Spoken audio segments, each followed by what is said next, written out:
मुतलक़ बयानात में भी और दावत व तबलीग़ के बयानात में भी जो बातें बोली जाती हैं उसमें से एक बात ये भी है, हज़रत अय्यूब अलैहिस्सलाम की बीमारी का तज़किरा। मुस्तक़िल पड़ोस मुल्क के अरसलान बिन अख्तर मेमन साहब रहमतुल्लाह अलैह के फ़र्ज़ंद गालिबन उन्होंने कोई किताब लिखी तो उसमें काफ़ी तफसील से हज़रत अय्यूब अलैहिस्सलाम की बीमारी का वाक़या, कितने दिन बीमार रहे, कितने साल बीमार रहे, बीमारी की कैफियत क्या रही, जिस्म में कीड़े पड़ गए और कीड़ा ज़मीन से गिर जाता तो उठा के जिस्म में रख लेते, 40 साल रहे, 18 साल रहे, इस तरह की काफ़ी तफसीली बातें उसमें नकल की गई हैं। उन्हीं में से एक बात पड़ोस मुल्क के बड़े आलिम दीन भी बयान में बोलते हैं और हो सकता है कि हमारे साथी भी बोलते हों कि हज़रत अय्यूब अलैहिस्सलाम के बीमारी के दिनों में, बीमारी के अय्याम जब गुज़र गए तो उसके बाद किसी ने पूछा कि सेहत का ज़माना अच्छा है या बीमारी का ज़माना अच्छा था। किससे सवाल हो रहा है? हज़रत अय्यूब अलैहिस्सलाम से, कि बीमारी का ज़माना अच्छा था या सेहत का ज़माना अच्छा है। तो अय्यूब अलैहिस्सलाम ने फरमाया सेहत भी अल्लाह ताला की नेमत है, बीमारी भी अल्लाह की नेमत है, लेकिन एक अजीब बात यह है कि जब मैं बीमार था और सुबह होती तो अल्लाह रब्बुल इज़्ज़त पूछते कि अय्यूब तेरा हाल क्या है। मुझे इस बात से इतनी लज्जत मिलती थी कि मेरा कि पूरा बदन पूरा दिन मुझे कोई तकलीफ़ नहीं होती थी, और जो तकलीफ़ थी वो उस इयादत से, जो अल्लाह ने इयादत करके पूछा कि अय्यूब तेरा हाल क्या है, उससे मुझे राहत मिल जाती थी। और जब शाम होती तो फिर अल्लाह ताला इयादत फरमाते कि अय्यूब तेरा क्या हाल है। इससे सारी रात मुझे कोई तकलीफ़ महसूस नहीं होती। बीमारी तो चली गई, लेकिन अल्लाह रब्बुल इज़्ज़त की इयादत करने का लुत्फ़ और मज़ा मुझे आज भी याद आता है कि अब सेहत में तो अल्लाह नहीं पूछ रहे हैं कैसे हो, तबीयत कैसी है, बीमारी में अल्लाह पूछते थे। इस वास्ते मुझे वो दिन याद आते हैं। अरे समझ रहे? तो ये बात बयान की जाती है बयानात में। हज़रत मौलाना तारिक जमील साहब दामत बरकातुहुम भी बयान किए हैं, बल्कि शायद वहीं से ज़्यादा मशहूर हुई ये बात। मुहद्दिसीन कहते हैं कि तलाश बिस्यार के बावजूद भी रिवायत सनदन ताहाल किसी को नहीं मिली है कहीं नहीं मिल सकी। अब जाहिर सी बात है, जो बोल रहे हैं भाई वो हवाले जानते हैं तो पेश करें, हवाला बोलना चाहिए, उम्मत को एतमाद दिला देना चाहिए।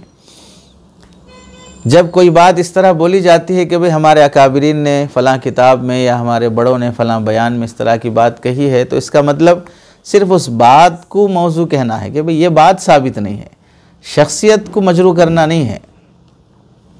अरे समझे? वरना देखा जाए तो फिर सिहाह सित्ता, 6 वो किताबें जिसे पूरी उम्मत ने सही का दर्जा दिया है, उसमें इब्ने माजा शरीफ वो किताब है जिसमें मौजू हदीसें हैं, उसके बावजूद भी पढ़ाई जाती हैं, एहतराम बाकी रहता है। तो अगर किसी आलिम दीन के बारे में कहा जाए कि उन्होंने ये बात मनगढ़ंत कही है, तो इसका मतलब उस आलिम की तौहीन करना नहीं है, उसकी तहक़ीर करना नहीं है। उस बात की हद तक वो बात नहीं ली जाएगी।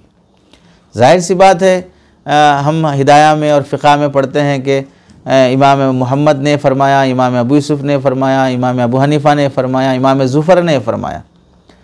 इमाम ज़ुफ़र रहमतुल्लाह अलैह को तो इमाम अबू हनीफ़ा रहमतुल्लाह अलैह ने जब उनका निकाह पढ़ा इमाम अबू हनीफ़ा, तो खुतबा देने के बाद जो अपने शागिर्द इमाम ज़ुफ़र की जो तारीफ़ की है उसमें फ़रमाया क़ियास हादिहिल उम्मा, इस उम्मत में सबसे ज़्यादा क़ियास करने वाला, यानी क़ियास की सलाहियत अगर किसी में है तो वो इमाम ज़ुफ़र में है। और क़ियास वो बाब है कि हम उसूल फ़िक़ा में बहुत कम पढ़ते हैं, उसूल शाशी में भी आखिर में आता, नूरुल अनवार में तो पढ़ते ही नहीं हैं, और हुसामी में समझ में नहीं आता बाज़ लोगों को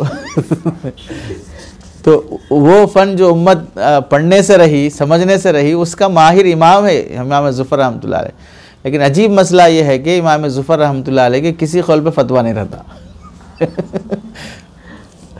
इतने बड़े इमाम हैं लेकिन कौल पे फतवा नहीं है, बहुत कम रहता, 1-2 शायद होंगे। आप जब इफ्ता करेंगे तो रसूल मुफ्ती में आएगा कि पूरे फ़िक़ा में इमाम ज़ुफ़र के कितने अक़वाल फ़िक़ा में मौजूद हैं, वो ख़ुद 17-18 हैं बस खाली। अरे नहीं समझे? पूरी हिदाया में इमाम ज़ुफ़र के अक़वाल अगर निकाले जाएंगे तो 17 से 18 मिलेंगे बस। कितनी बड़ी किताब है हिदाया, उसमें 4-8 जगह, 18 जगह, 20 जगह आ रहे इमाम ज़ुफ़र खाली बस।